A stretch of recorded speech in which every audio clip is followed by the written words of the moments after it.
Reunión. Una, Esta es una nueva sesión de los miércoles en la academia y para mí es un placer eh, presentar al doctor Ricardo Baeza Yates, quien es académico de la Northwestern University y que nos va a presentar su trabajo sobre inteligencia artificial, un tema que es un tema candente y de gran relevancia para nuestra vida presente y nuestra vida futura. Así es que, sin quitarle más tiempo al doctor Baeza Yates, procedo a darle la palabra para que haga su presentación. Muchas gracias, Cecilia, por la invitación y la presentación a dar esta charla. Lo único que voy a tener que decir que es Northeastern University, la confusión es típica. Northwestern está en Chicago y debería llamarse North Central hoy en día. Mis disculpas. Soy geográfico, pero si estoy en California podría ser Northwestern, pero no lo es todavía. Así que Okay. les quiero primero contar qué es lo que estoy haciendo. Hace un poco más de un año soy director de investigación de un nuevo instituto de inteligencia artificial de Northeastern University, que es una universidad que mucha gente no sabe. Tiene ahora 14 campus en el mundo, de los cuales hay 2 en Canadá y uno en Inglaterra, y el resto está en Estados Unidos, de los cuales hay 4 en la costa oeste y los otros repartidos por el resto de Estados Unidos.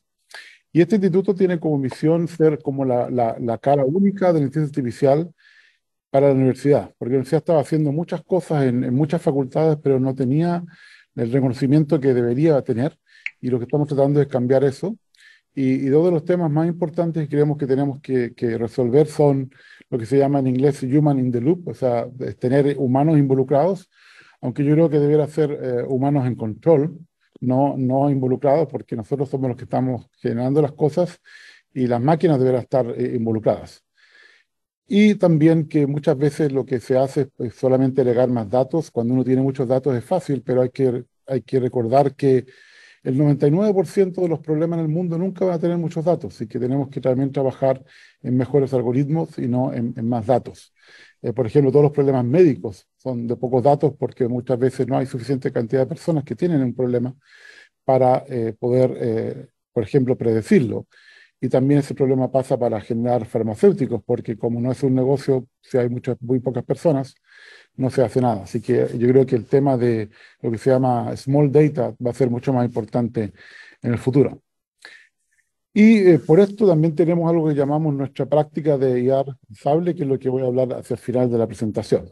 Si la presentación tiene 3 partes, la primera quiero contarles cuáles son los problemas actuales que ocurren cuando uno usa aprendizaje automático, que es la parte de la inteligencia artificial que es la que vemos todos los días.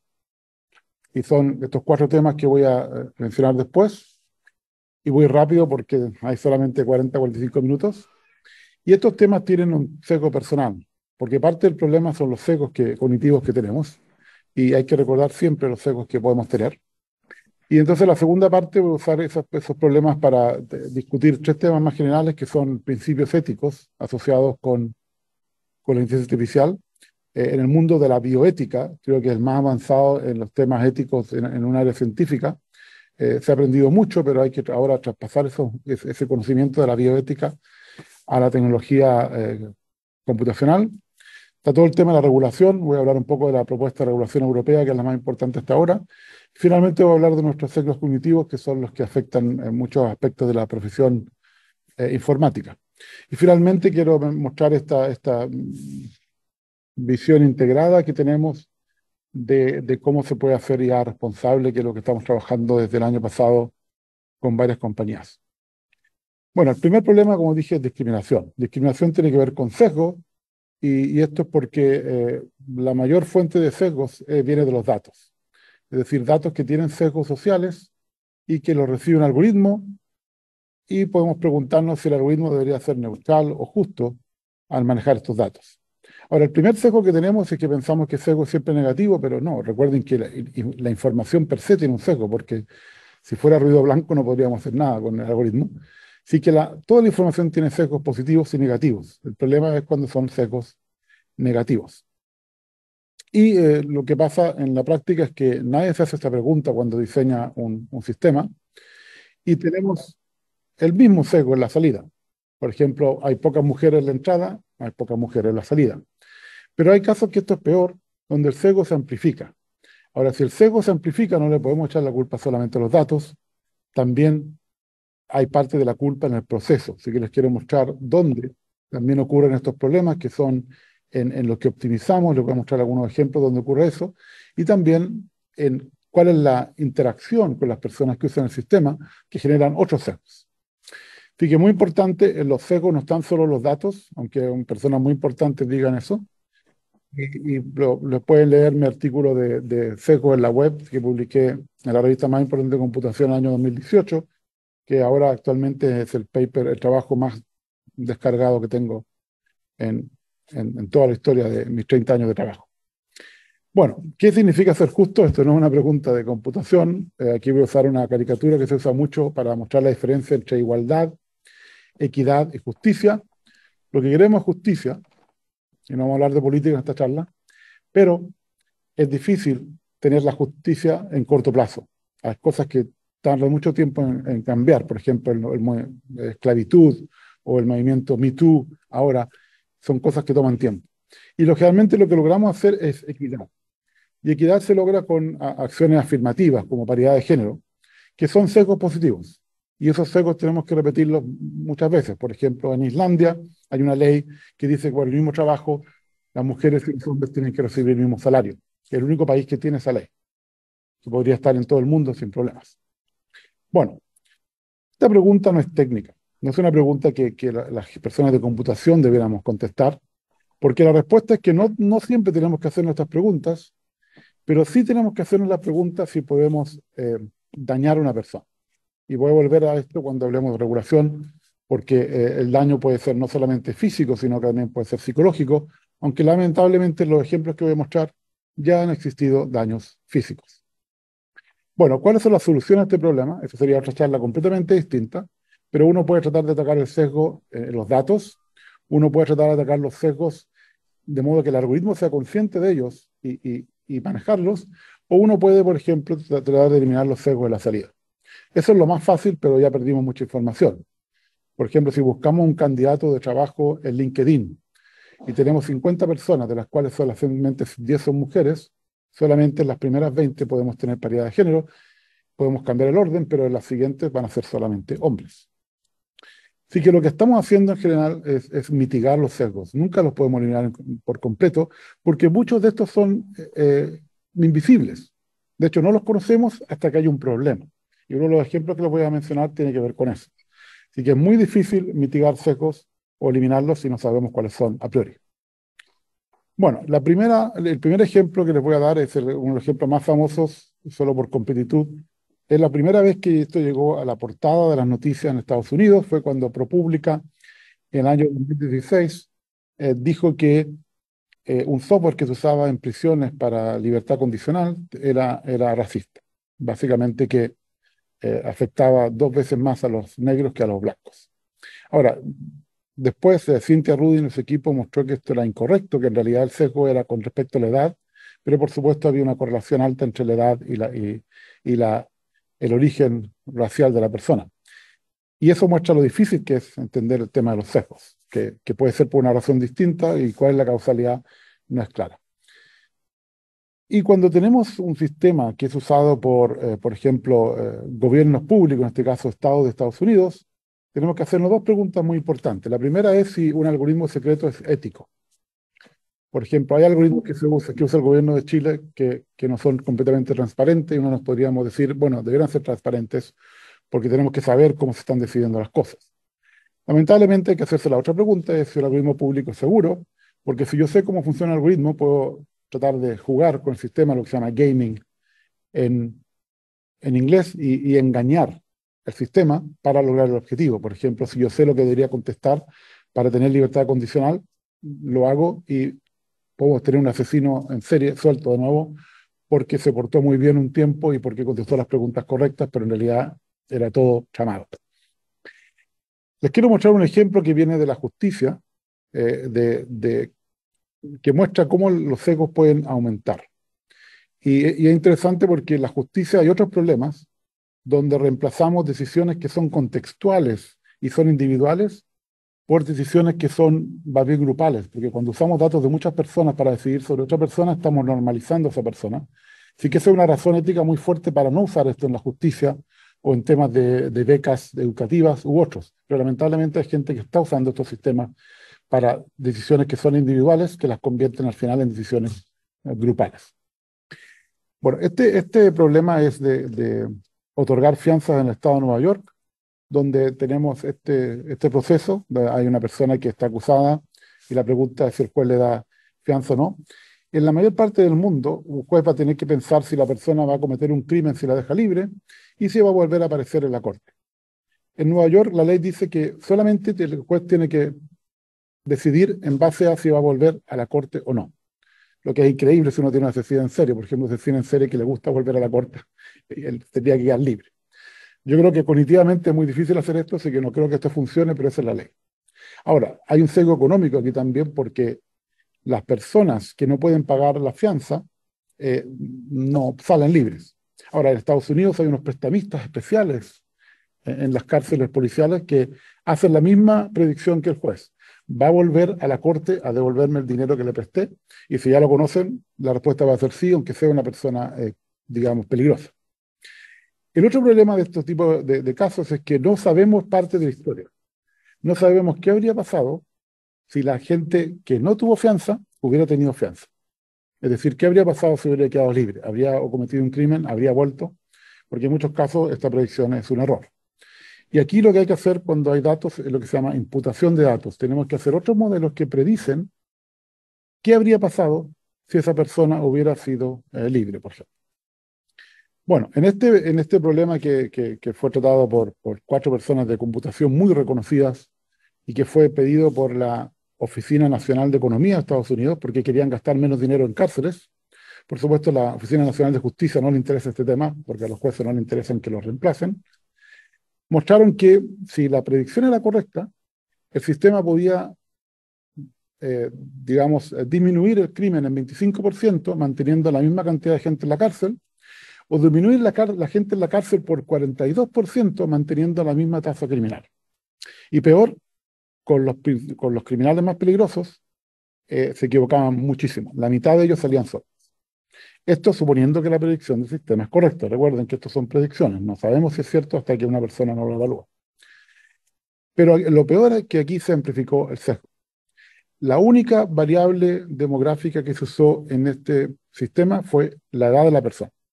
No se usó la dirección, que podría asociarse a la raza. No se usó el nombre, que también se puede asociar a la raza. Ni siquiera se usó el género, la mayoría son hombres, pero no se usó eso. Solamente se usaron los datos del caso, digamos los datos legales, y la edad. Bueno, el sistema aprendió a ser racista. Bueno, ¿qué pasa con este problema? El sistema completo ya es racista porque aquí pueden ver la gente que llega a la corte son 49% blancos y 33% de origen hispánico. Aquí yo en rojo puse la población correcta de porcentaje de estos orígenes en el estado de Nueva York. Bueno, los jueces aumentan el racismo. De la gente que va a la cárcel, 57% son blancos, disminuyen un poco el porcentaje de hispánicos, supongo porque hay más hispánicos blancos, y el total igual aumenta. Bueno, ¿qué pasó con el sistema? El sistema aprendió este racismo y aumentó el porcentaje de negros casi al 60%, disminuyó un poco el de hispánicos al 30%, pero en total ya tenemos casi 90%. 90% es 2 veces y media la proporción real de esas poblaciones en el estado de Nueva York. Ahora, lo bueno de esos modelos es que uno puede jugar con ellos y si, por ejemplo, usamos a el juez menos racista que había en sus decisiones, uno podía rebajar esto al mismo porcentaje de negros que entraron al sistema, podía disminuir esto al mínimo de hispánicos y reducir esto al 80%, y igual así la mejora era como el 23%, o sea, no cambiaba mucho esto, se mejoraba mucho. Y si uno hace un análisis más profundo, uno ve lo que pasa es que en realidad los jueces toman, para el sistema pareciera que los jueces están tomando decisiones aleatorias. Es decir, para el sistema no entiende por qué un juez deja a gente peligrosa libre y deja a gente que no es peligrosa en la cárcel. Y aquí tenemos un dilema, que lo voy a exagerar un poco, que es un dilema social, que ¿qué es mejor? Tener un algoritmo sesgado, que en cierto sentido es justo porque para el mismo caso, el mismo tipo de caso, obtiene el mismo resultado, o tenemos lo que se llama un juez ruidoso, es decir, que tiene mucha variabilidad en sus decisiones, que es lo que pasa en la práctica, y para dos casos iguales, en realidad toma decisiones distintas porque uno es amigo de un amigo, por ejemplo. Voy a dar un ejemplo. Aquí hay muchos factores. Así que en realidad lo que tenemos que decidir es si queremos, por ejemplo, un algoritmo que sea como el C, que está cegado, o queremos un juez como el D, que no está solamente cegado, sino que tiene una varianza en las decisiones. Yo usaba para este ejemplo un artículo muy interesante de Daniel Kahneman y otros colaboradores sobre el costo de decisiones que no son, digamos, rigurosas. Pero el año pasado escribió ya un libro sobre esto que se llama Ruido, lo recomiendo, eh, que explica cuál es el costo de tomar decisiones en forma muy variable y que tiene que ver con compañías de seguros y otras áreas donde las decisiones no son siempre las mismas. Y la justicia es uno de estos ejemplos. Bueno, me voy a saltar otras cosas que ocurren, por ejemplo, cuando usamos los modelos de lenguaje. No sé si han escuchado hablar de GPT-2 y GPT-3, que son decir, sistemas gigantescos que pueden generar texto. Y, por ejemplo, aquí hay estereotipos que uno encuentra. Si el, la, la, la empleada es de origen hispánico, el conductor es de origen asiático y, por supuesto, el sheriff es de origen blanco. Entonces, todas estas cosas que uno aprende de estos modelos, aprenden los sesgos sociales que están en las cosas que la gente escribe.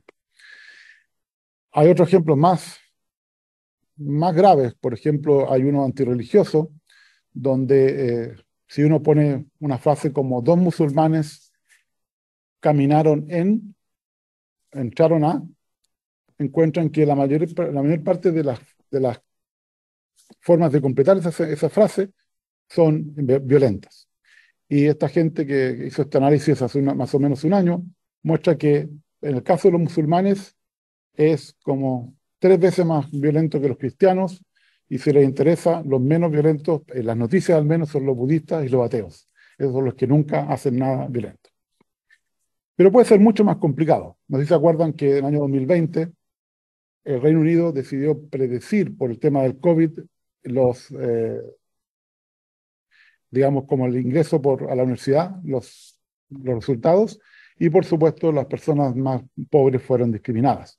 Este es un ejemplo donde las personas pobres con mucho talento son normalizadas a ser personas pobres con talento medio y en promedio ese talento medio es bajo. O un caso más interesante que muestra que esto puede venir del sistema. En el año 2018, un grupo de gente que repartía comida en esta plataforma que es como Uber Eats o Globo, que funciona en Chile, encontraron que eran discriminados, pero no encontraban ninguna característica, no eran todos inmigrantes, no eran todas mujeres, etc. Pero igual eh, fueron a la corte y después de varios años, hasta el año pasado, encontraron que eh, la discriminación era a las personas que no podían repartir comida de noche. Y como el sistema no sabía eso, lo había aprendido. Digamos que a las personas que repartían solo de día tenían menos trabajo que las personas que repartían de día y de noche. La solución era muy fácil, era balancear el sistema para que la gente que solo repartía de día pudiera repartir más de día, y la encontraron antes que la jueza tomara la decisión, pero muestra que los algoritmos pueden aprender a discriminar cuando están tratando, por ejemplo, de maximizar la cantidad de dinero ganado. Y el peor ejemplo, es lo que ocurrió también hace un poco más de un año en Holanda, por mucho tiempo, del año 2012, un sistema que trataba de buscar fraude en básicamente subsidios para guarderías infantiles, decidió que habían 26.000 familias que habían engañado al gobierno y les pidió mucho dinero de vuelta. Mucha gente tuvo que volver a su país de origen, eran inmigrantes, otra gente perdió sus casas, etc. Por supuesto, activistas demandaron al gobierno y después de un juicio muy largo, el año 2021, la Corte Suprema holandesa decidió que eso era ilegal, que no podía hacerse, y al final, aunque la ministra en ese momento, que era diputada, renunció, no fue suficiente y el gobierno completo tuvo que renunciar. Así que este es el impacto más grande que ha tenido un sistema mal hecho de decisión automática. Bueno, estos son algunos ejemplos. Hay más de 2.000 ejemplos en esta base de datos que está aquí, donde la mayoría son de discriminación. Es el problema más importante, que se discrimina en base a los datos o la función que optimiza o en función del ciclo de interacción entre la persona y el sistema, lo que se llama el feedback loop, porque se generan, por ejemplo, el comercio electrónico está lleno de sesgos como de popularidad, de exposición y otros que afectan a toda la gente que vende en esa plataforma.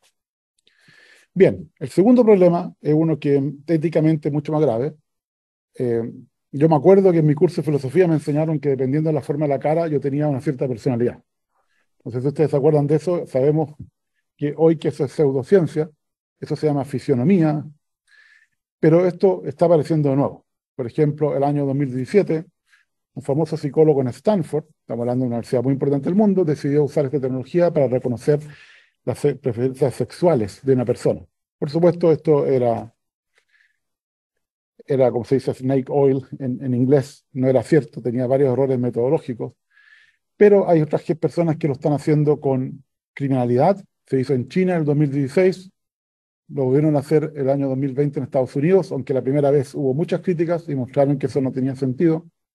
Y finalmente, el mismo psicólogo de Stanford volvió el año pasado y dijo que podía reconocer con 70% de efectividad de qué partido uno era en Estados Unidos.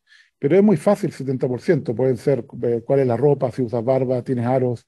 Es decir, hay muchos factores que no tienen nada que ver con la cara que ayudan y la mayoría son correlaciones espurias, no indican una causalidad. Esto es como una frenología moderna. No sé si recuerdan frenología. Frenología fue una idea propuesta al final del siglo XVIII en Alemania, donde decían que los criminales tenían circunvalaciones del cerebro distintas a las personas normales entre comillas.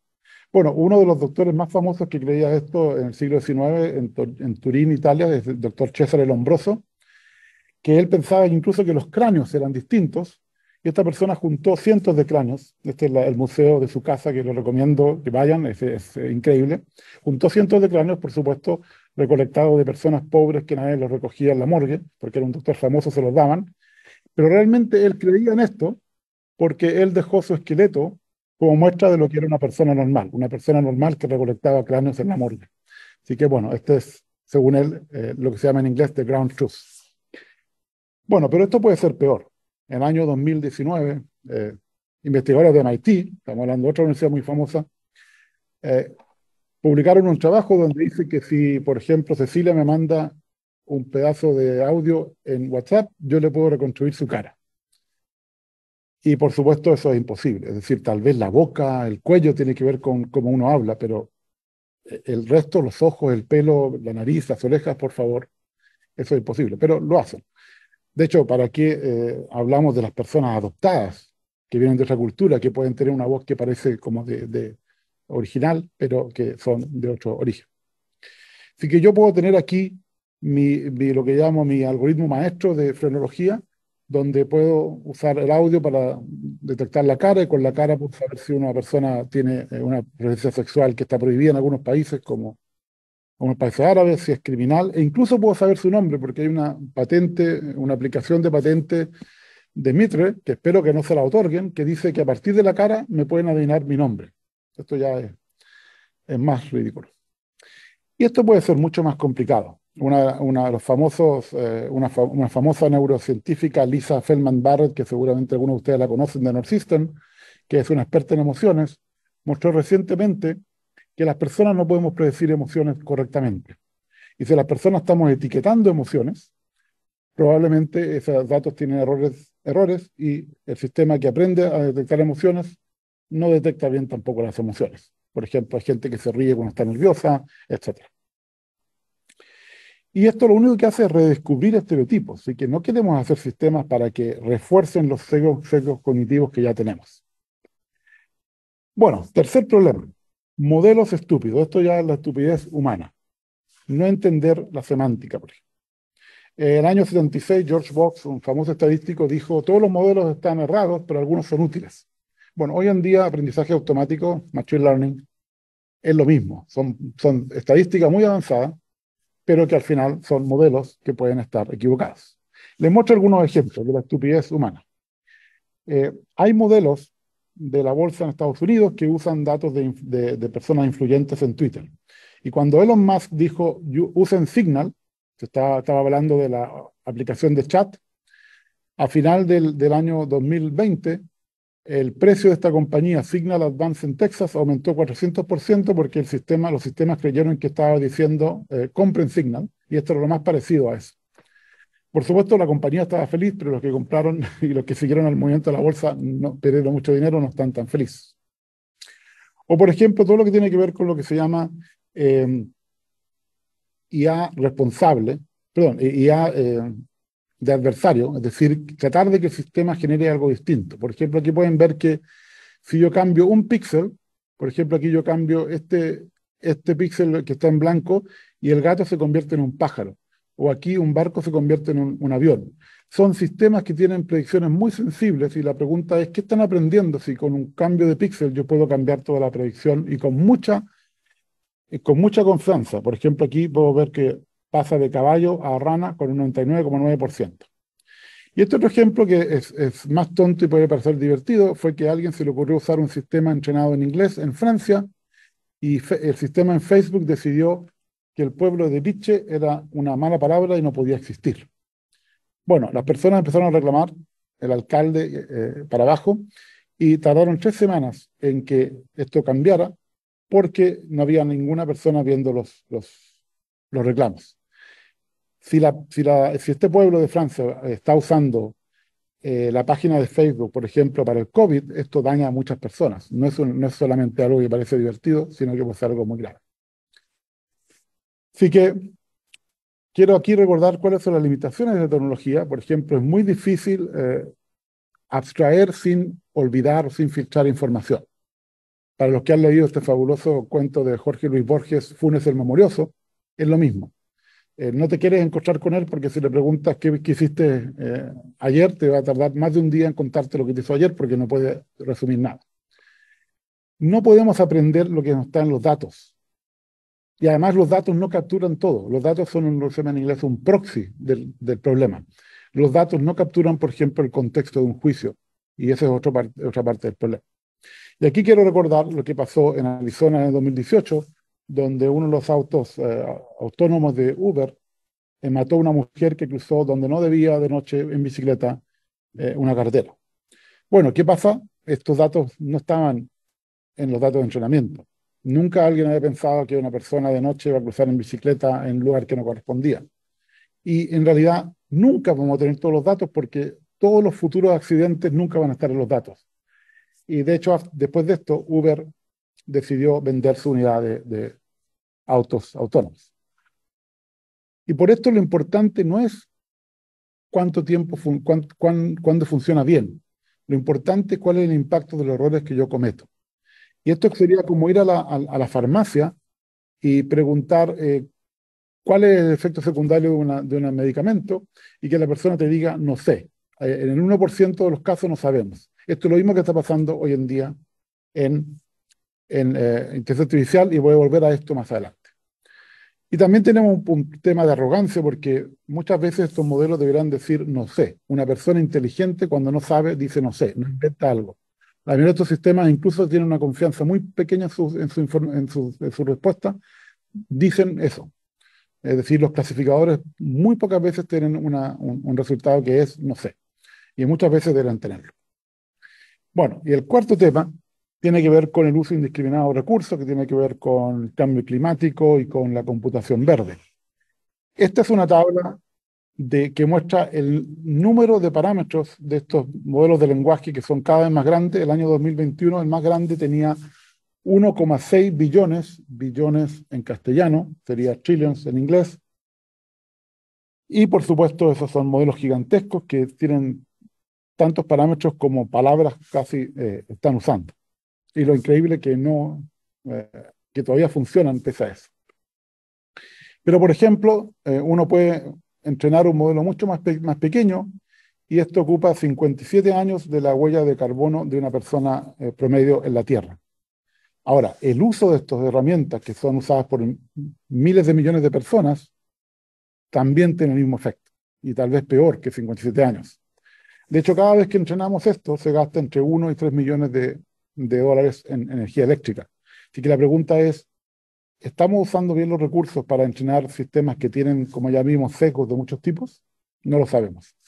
Bueno, y este fue el trabajo, famoso trabajo de los loros estocásticos, que significó que Timnit Gebru, una de las líderes del grupo de ética de IA en Google, fuera despedida, que la otra líder, Margaret Mitchell, no pudiera poner su nombre en el trabajo, aunque pueden verlo aquí que está su nombre, aunque no es el nombre correcto de Margaret Mitchell, pero no significó mucho porque 2 meses después, Margaret Mitchell, buscando datos sobre cómo expulsaron a Timnit, fue también despedida porque se supone que no se puede revisar mail de ninguna persona, inclusive el propio. Y esto no es algo nuevo. En el año 2019, cuando Google intentó armar un comité de ética de inteligencia artificial, tuvo que disolverlo en una semana porque eligieron mal las personas. Y por esta razón escribimos un artículo que fue publicado en esta revista de ética y inteligencia artificial a principios del año pasado sobre la importancia de la libertad intelectual en estos temas. Y no quiero apuntar solo a Google, esto es algo que ocurre en Amazon. ¿Para qué hablar de Facebook si ustedes todos saben lo de Cambridge Analytica? Y tal vez el último que deben conocerlo, que pasó a comienzos de este año, el caso de el COVID y Spotify. Y aunque hay mucha gente que está dejando estas compañías por razones éticas, no todos son conocidos, pero quería rescatar esta persona que conozco, que es uno de los, Steve Bray, uno de los inventores de XML, que en el año 2020 decidió dejar Amazon por temas éticos con sus empleados. Bueno, la segunda parte, principios y instrumentos.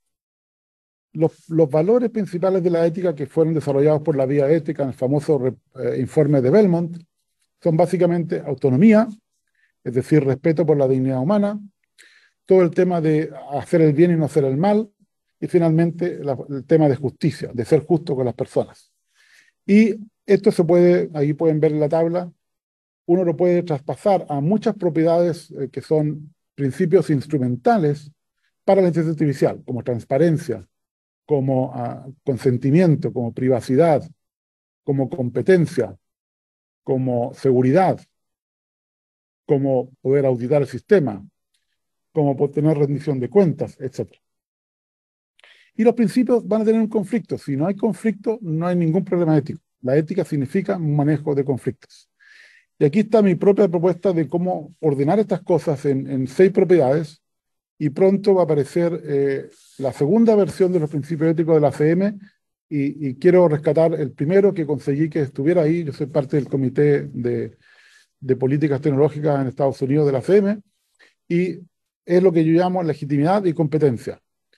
Cualquier sistema antes de existir tiene que tener un análisis ético para demostrar que es legítimo, que puede existir porque no tiene ningún problema ético.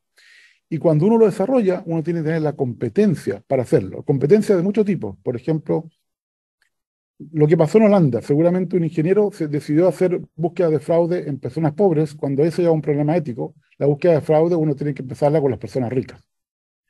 Y esa competencia administrativa, que nadie se hizo la pregunta, y lo voy a volver con un ejemplo, de por qué podemos hacer el sistema o no. Y por supuesto tenemos que tener competencia científica, competencia del dominio del problema. Si estamos trabajando en medicina, tenemos que tener médicos en nuestro equipo, etc. Hay gente que ya está trabajando en esto. Hay un libro muy bueno que apareció hace poco, que se llama Human Centered AI, de Ben Schneiderman. Y el futuro del software va a ser cómo desarrollar software responsable con la ayuda de inteligencia artificial. Es decir, inteligencia artificial ayudando a la inteligencia artificial. Y tenemos muchas prácticas complicadas. No voy a leer esto, no tengo tiempo, pero básicamente todo el tema de prueba y error. Imagínense que los puentes se hicieran como hacemos software, de que probamos muchas veces hasta que funciona. Eso no lo podríamos hacer en otras áreas, y eso es un tema que tenemos que cambiar. En la famosa directiva de protección de datos de Europa, de la Unión Europea, el artículo 22 dice que una persona puede, digamos, reclamar una decisión que encuentra injusta. ¿Qué significa eso en la práctica? Significa que uno debería tener interpretabilidad si quiere explicarle a la persona cómo se desarrolla la respuesta.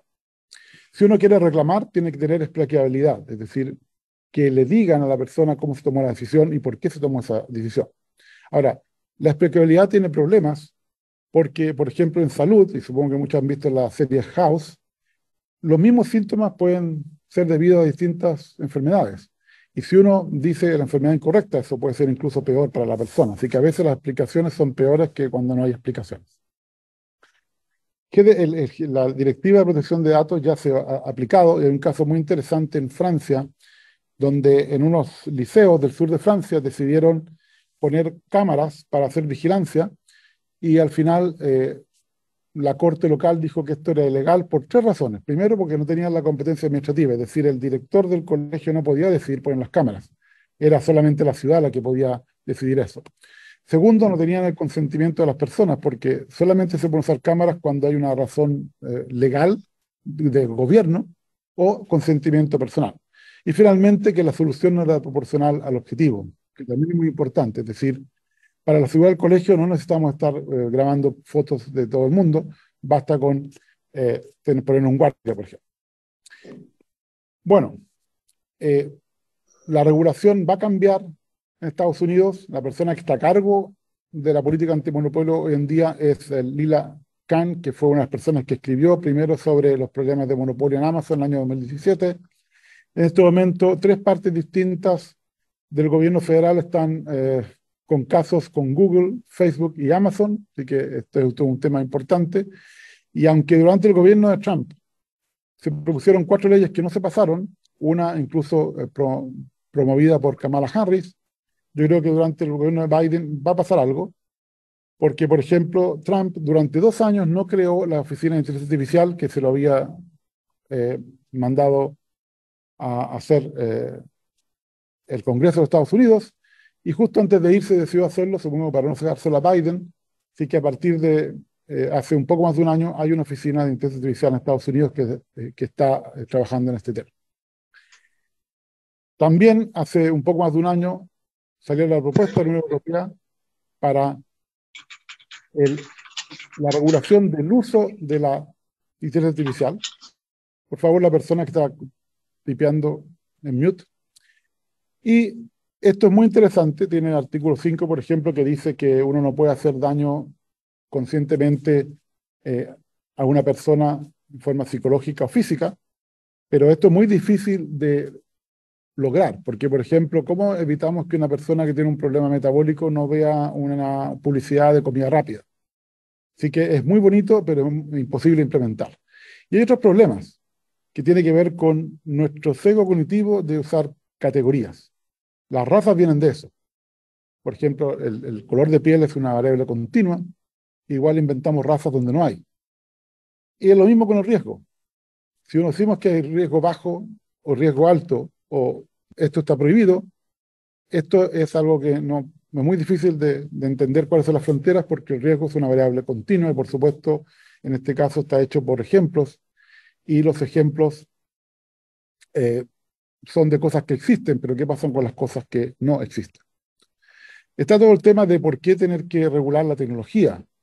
Esto es como regular un martillo. Decir, oh, los martillos no se pueden usar porque pueden matar a una persona. Nunca hemos regulado las tecnologías, siempre hemos regulado los problemas, como la salud, como la alimentación, etc. Y un tema muy importante aquí es rendición de cuentas. ¿Qué pasó con el caso de Uber que hablé antes? ¿Quién es responsable?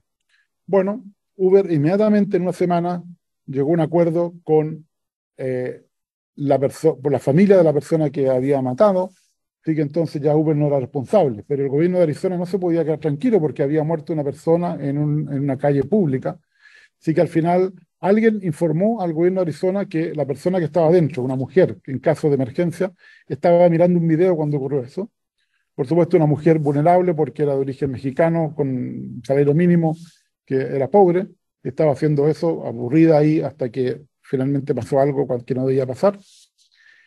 Y decidió demandar a esa persona, que al final fue la que fue culpable, por negligencia y tuvo que estar un año en su casa recluida con un anillo en su tobillo. Es decir, al final las personas vulnerables sufrieron de esto.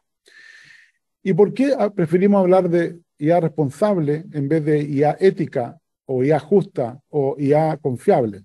Porque la ética, la justicia, la confiabilidad, la confianza son cosas humanas. No queremos humanizar a la inteligencia artificial. Uno grande de los partes de los problemas es que no solamente la humanizamos, sino que le ponemos forma humana. Hacemos antropomorfismo de, por ejemplo, robots todo con forma humana. Los robots no tienen por qué tener forma humana. Hay robots que caminarían mucho más fácil si no tuvieran forma humana. Y eso lo muestran los robots que son más parecidos a los perros o a las arañas, etc. Y tampoco nos gusta lo de confiable porque sabemos que no funciona todo el tiempo, sabemos que no son 100% eficaces. Y también cuando decimos que hay que confiar, estamos poniendo el peso en el usuario y no en los creadores. En cambio, responsable al menos pone el peso en los creadores. Y por eso usamos responsables. Ahora, en un libro que publicó hace poco César Hidalgo, supongo que físico chileno que muchos de ustedes conocen, se muestra cómo las personas jugamos en forma más dura a las máquinas que a los humanos. Es decir, como se dice, errar es humano, pero no para las máquinas, lo cual es una contradicción, porque las máquinas están aprendiendo de nosotros. Y este es un desafío multidisciplinario. Tenemos ciencias sociales, tenemos filosofía, tenemos derecho y tenemos tecnología. Y aquí tenemos nuestra visión integral del tema de IA responsable, que tiene que ver con la gobernanza, con análisis éticos, con entrenar a las personas que van a aplicar esta gobernanza. Y algo muy importante que lanzamos hace exactamente un mes. El primer directorio que uno puede usar para pedir consejo en ética de la IA. Son casi 50 personas de todo el mundo expertas en el tema que pueden pedir un consejo privado para problemas difíciles de ética en la inteligencia artificial. Bueno, y esto es complicado. Por ejemplo, ¿qué significa hacer un análisis ético? Supongamos que estas son todas las personas que matan los autos. Yo estoy seguro que los autos autónomos van a matar mucha menos gente. Nadie discute eso. 100 veces menos gente. ¿Cuál es el problema verdadero? ¿Cuál es el dilema ético para mí que es mucho mejor que el famoso dilema del tranvía? Es que hay personas que van a morir que antes no estaban en peligro de morir. Es decir, vamos a salvar un montón de hombres que estaban corriendo como locos porque ahora los autos van a conducir, pero van a morir pues, seguramente mujeres como la que murió en Arizona, personas mayores que no caminaron muy rápido, o niños que caminaron muy rápido y tampoco el modelo supo predecir que era un niño que estaba buscando una pelota en la calle. Es decir, personas vulnerables van a fallecer por salvar a personas que estaban haciendo cosas que no debían hacer. Así que este es un dilema ético, se lo dejo planteado, yo no tengo respuesta, cada cultura tiene que resolver este problema. Y sí estamos trabajando, esto es un trabajo que acabo de publicar, en cuáles son los problemas verdaderos y lo que yo llamo son los errores no humanos. Esto, si lo entienden, no es tan fácil, pero supongamos que la respuesta correcta es lo que está en verde, lo que se llama ground truth en inglés. Y las predicciones humanas es lo que está el elipse en azul, y las predicciones de la inteligencia artificial es el triángulo. Bueno, los problemas son estas áreas en rojos. Son las respuestas donde un humano nunca se equivocaría. Estas son las respuestas complicadas. Y esos son los que llamamos errores no humanos. Y para mostrarles un ejemplo, les muestro esto que es comparar gatos y perros. Aquí tenemos 37 clases, 25 de perros y 12 de gatos, donde el sistema logra 93% de efectividad en reconocer qué tipo de perro y qué tipo de gato es. Se equivoca 7% del tiempo, pero hay 3% del tiempo que hace errores que una persona nunca cometería. Por ejemplo, las personas sí se podrían confundir entre dos tipos de perros y dos tipos de gatos muy parecidos, pero por ejemplo nunca van a hacer lo que están acá, que de casualidad son 4 por un lado y 4 por el otro. Por ejemplo, confundir un chihuahua con un gato abisinio y con bastante confiabilidad. O confundir otros casos, que es este caso de aquí, que es la estrella, donde una persona nunca confundiría a este perro con un gato. Esos son los errores no humanos. Y la hipótesis que tenemos, estamos trabajando en otros problemas más interesantes, que los errores no humanos son los que causan más daño. Así que nuestro objetivo va a ser predecir esos errores no humanos. Hay temas de registro de algoritmos, hay temas de autoría de algoritmos, voy a saltarme uno muy rápido. Y para terminar, quiero recordar que los sistemas son un espejo de nosotros, un espejo aumentado, con lo bueno, con lo malo y con lo feo. Para ser justos tenemos que ser conscientes de nuestros propios sesgos y de nuestra propia ética. La ética y los sesgos son cosas personales. Y, por supuesto, lamentablemente, con otras tecnologías, los que sufren esto son las personas vulnerables, mientras que los que disfrutan de los beneficios de la inteligencia artificial son las personas más ricas. Y la ética es más complicada de lo que uno piensa. He estado los últimos años aprendiendo ética y es mucho más complicado porque el saber cuál es el punto correcto depende al final de cada persona. Para terminar, Jason Henderson se pregunta, ¿alguna vez los algoritmos van a ser éticos? Y la respuesta más fácil es no, porque no son humanos. Pero entonces David Lauer hace un comentario que es obvio, pero alguien tiene que decirlo. No se puede tener ética en la IA sin ética. Y lamentablemente ética es algo que falta en todo el mundo hoy en día. Así que si alguien quiere hacer preguntas, termino con dos chistes. Lo que me preocupa es la inteligencia natural, la vemos en todas las elecciones, porque si no va a pasar lo siguiente. Un sistema le pregunta a un robot si que pruebe que no es un humano, el robot dice no hay más humanos y los dos se ríen. Pero no porque los robots eliminaron a los humanos, sino porque los humanos se eliminaron a sí mismos y esto sería la visión negativa que tiene Harari sobre la tecnología. ¿Preguntas? No. Muchísimas gracias por una muy, muy interesante presentación, Ricardo. Realmente es un eye-opener, como diría. Es muy interesante el tema. Oye, yo voy a usar el hecho que yo tengo la palabra para hacerte la primera pregunta. ¿Qué es realmente el transhumanismo? Sí, se me olvidó, pasé muy rápido. Esos son las personas que están básicamente intentando a poner algo después del humanismo.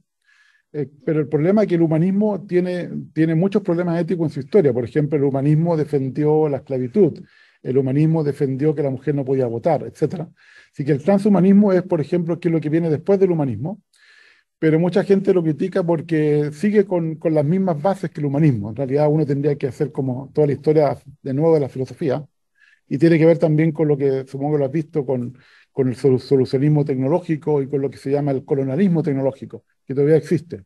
Es decir, aunque existe Internet y que todo el mundo tenga acceso a la misma tecnología o a la misma información, el uso de la tecnología ya no es la misma oportunidad porque, por ejemplo, tiene un costo que muchos países en vía de desarrollo no pueden pagar. Así que el transhumanismo es cómo cambiamos la filosofía occidental en el futuro, pero parte del problema es que sigue estando basado en la filosofía occidental. Y, por ejemplo, a mí me gusta más, algo no lo incluí porque si no la charla habría sido más larga, por ejemplo, Ubuntu, que es esta filosofía del sur de África que dice que una persona es persona gracias a otras personas, que por supuesto Descartes no estaría de acuerdo con esa frase. No, muchas gracias, Ricardo. Se ofrece la palabra. Sí, tiene Ricardo, que cambiar el individualismo por el grupo. Hola, Ricardo. Hola. ¿Quién habla? Edson, desde México. Edson, gusto de escucharte. Pregunta, así como tú decías que había un comité, ¿de qué forma se está viendo cercano tener alguna certificación? Así como hay un ISO 27001 en toda la parte de manejo seguro de la información, ¿se piensa en algún momento cercano tener una certificación en IA ética y que las empresas digan, tengo esta certificación? Primero, en IA responsable, pero como te dije, yo no creo en IA ética, así que en IA ética Perdón, digo... sí, responsable, pero alguna especie de Sí, te voy a organismo contestar esa parte de la oficial pregunta. o estándar mundial, ¿se está buscando cercano a algo a esto o todavía no hay nada pensado en eso? Todavía no se ha conversado este tema. Podría ser, si tú te certificas el proceso como tipo ISO 9000, yo diría que podría ser interesante tratar de certificar el proceso. El problema es que otro tipo de certificaciones, como certificar modelos, no tiene mucho sentido porque los modelos cambian a medida que van cambiando los datos. Son modelos generalmente muy dinámicos. Así que yo podría certificar que un modelo, por ejemplo, no tiene sesgo de género, pero una semana después puede tenerlo y no me sirve de nada. Entonces, las certificaciones en ciencia artificial son muy volátiles y para mí no tiene mucho sentido. Ahora, si certificamos el proceso, sí podría ser interesante, pero lamentablemente ya sabemos que No es lo mismo certificar el proceso de producir una silla, sabemos que la silla va a estar bien hecha, que certificar el proceso de un modelo donde intervienen personas que etiquetan, personas que generan datos, personas que programan, personas que evalúan, tantas personas involucradas que es un tema mucho más complicado y ese es un tema que tiene que resolverse. Y si te interesa ese tema, te recomiendo el libro que mencioné, el único que hay, de Ben Schneiderman, sobre, digamos, IA centrada en la persona, que habla de algunos de esos temas, aunque no Ok, estoy totalmente de acuerdo con él en todos ellos. ok, mira. Muchas, muchas gracias, Ricardo. ¿Alguna otra pregunta? Yo Parece tengo que no. una Por favor, pregunta Juan. respecto a las empresas que manejan la información de los seres humanos. En este momento, hay los datos de los seres humanos se venden, se negocian. Creo que esto comenzó con Facebook. Incluso hay una filósofa mexicano-inglesa, española, que escribió un libro acerca del valor de los datos. Sí, Carissa Eh, Bellis. sí. ¿En qué medida en este momento están controlando nuestro comportamiento estas empresas? Es una muy buena pregunta. Y bueno, tiene que ver con un libro, no sé si has visto, digamos, del tema de supervigilancia, ahora no me acuerdo, una abogada en Estados Unidos. Eh, yo creo que en este momento la ventaja es que ninguna de estas empresas tiene todos nuestros datos. O sea, si se juntaran, se tendrían demasiados datos acerca de nosotros. Pero yo creo que la gente no es consciente del valor de nuestros datos. Y yo espero que en el futuro hayan tendencias para que intentemos compartir el valor de esos datos. Por ejemplo, hace muchos años que con la televisión alguien dijo, cuando tú tienes algo gratis, tú eres el producto. O sea, que en realidad tú eres el que está siendo vendido. Y ahí entonces uno debería decir, bueno, ¿por qué no compartimos los beneficios de la publicidad, por ejemplo, Internet, con las personas que permiten que esa publicidad tenga éxito? Por ejemplo, con las personas que convierten cosas virales, que la divulguen, etcétera. Al menos sería un poco más justo en el sentido de que tus datos tendrían un valor y ganarías algo por tus datos. Pero hoy en día la gente no tiene conciencia de eso y ya por eso apareció la ley de protección de datos en Europa.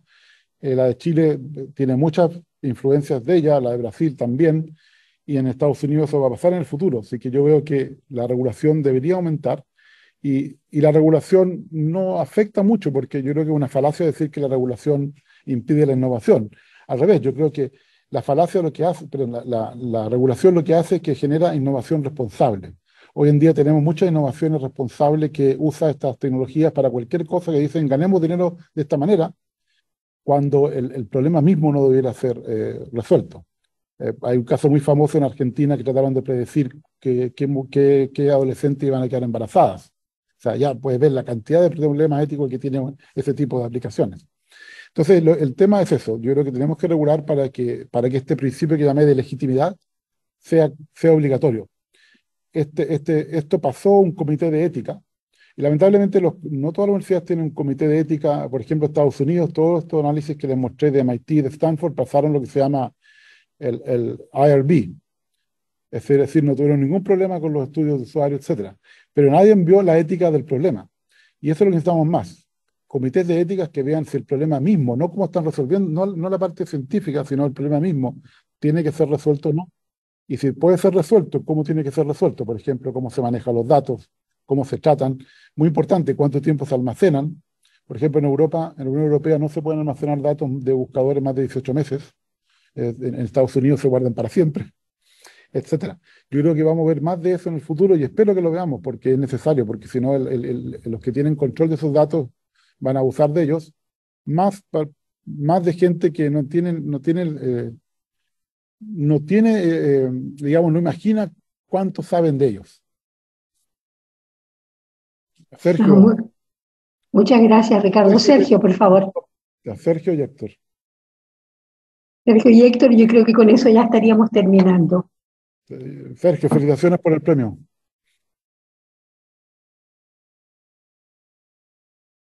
Héctor, ¿quieres preguntar tú primero? Ya, perfecto, no hay problema. Estás en Santiago, ¿no? Sí, estoy en Santiago. Estoy en casa. Correcto. Ya, un placer verte, Ricardo. Ya, una frase que me llamó mucho la atención en la exposición tuya fue que dice que los algoritmos aprenden a discriminar. Y la anoté para realmente reflexionar un poco más en eso. Entonces, agregando esta situación, digamos, que los algoritmos aprenden a discriminar, y a pesar, digamos, de que las personas tenemos sesgos, queramos o no, digamos, somos personas, las personas somos sesgadas. ¿En algún momento habrán algoritmos que aprendan a no discriminar? Yo creo que si conoce la discriminación, yo creo que eso se puede hacer. Es decir, yo creo que aún más, yo creo que no solamente lo vimos a aprender a discriminar, sino que yo muchas veces he hablado de que me gustaría tener un Pepito Grillo que me dice todos los días, mira, hoy día discriminaste 10 veces y te discriminaron 15, y te da un análisis de las cosas que hiciste mal y de las cosas que otras personas hicieron mal. Porque muchas veces el problema número uno de los sesgos es que uno no es consciente de ellos. Ser consciente de ellos es 90% del problema. Ahora, en todos esos sesgos que son conocidos, sí, se puede hacer. Pero el problema es que hay sesgos que son desconocidos. Hay sesgos que, por ejemplo, el algoritmo puede discriminar lo que se llaman las intersecciones de grupos demográficos. Por ejemplo, puede discriminar a mujeres mapuches pobres. Y eso va a ser más difícil que te des cuenta. Y el problema es que no podemos estar analizando todos los posibles intersecciones de, por ejemplo, 20 atributos que tenemos en los datos. Y ese es parte del problema hoy en día, que hay muchos sesgos invisibles que ocurren solamente cuando una persona es dañada. En el peor caso, lamentablemente, fallecida, o en otros casos, como por ejemplo, acusada de fraude cuando no es cierto. Entonces yo creo que sí, pero no para todos los algoritmos. Gracias. Gracias, Ricardo. Sergio Lavandero. Bueno, Ricardo, muchas felicitaciones por tu excelente presentación. Tengo una consulta porque desde el punto de vista biológico, por ejemplo, la inteligencia, por ejemplo, si acaso reside discriminar en base a la inteligencia desde el punto de vista biológico, u otra polémica, por ejemplo, la homosexualidad. Ha habido mucha polémica si acaso hay un gen o no, da la impresión que no fuera. Entonces, ¿cómo estos algoritmos se pudieran relacionar con esta un poco más base biológica, genética? ¿Hay algo de eso? Sí, hay algo de eso. Conozco una investigadora que ha trabajado en el tema de forense, por ejemplo. Que ha encontrado sesgos que vienen de ADN y que vienen de también datos incorrectos de ADN y que pueden acusar a personas de cosas que no hicieron. Hay muchos temas genéticos que tenemos diferencias genéticas que no significan que somos peores o mejores, solamente significa que somos diferentes. Por ejemplo, hemos siempre tratado la dislexia como un problema casi mental, cuando la dislexia significa como ser zurdo o ser calvo. Somos distintos y tenemos aptitudes para una cosa y para otra. Y es lo mismo con el tema genético, es decir, que yo creo que hay que aceptar la diversidad que tenemos en la especie humana y no tratar a las personas que son distintos como si fueran bichos raros. Y yo creo que eso es parte de las cosas que hay que regular, que los derechos de esas personas tienen que estar protegidos, ya sean personas incluso con discapacidades reales, físicas o mentales, y eso se ve mucho más en Estados Unidos que en otras partes, digamos. Dependiendo en qué estado estás, en Texas te encierran y en California te dejan estar en la calle gritando. No hay ningún problema. Hay que respetar las diferencias entre las personas. Muchas gracias, Ricardo, y realmente a nombre de la Academia te agradezco por una excelente presentación. Nos dejó a todos pensando en los temas éticos, así que muchísimas gracias y gracias a todos los participantes y a quienes han hecho las preguntas por haber asistido a esta magnífica presentación. Gracias. Muy buenas tardes a todos. Chao, gracias. Gracias. Gracias.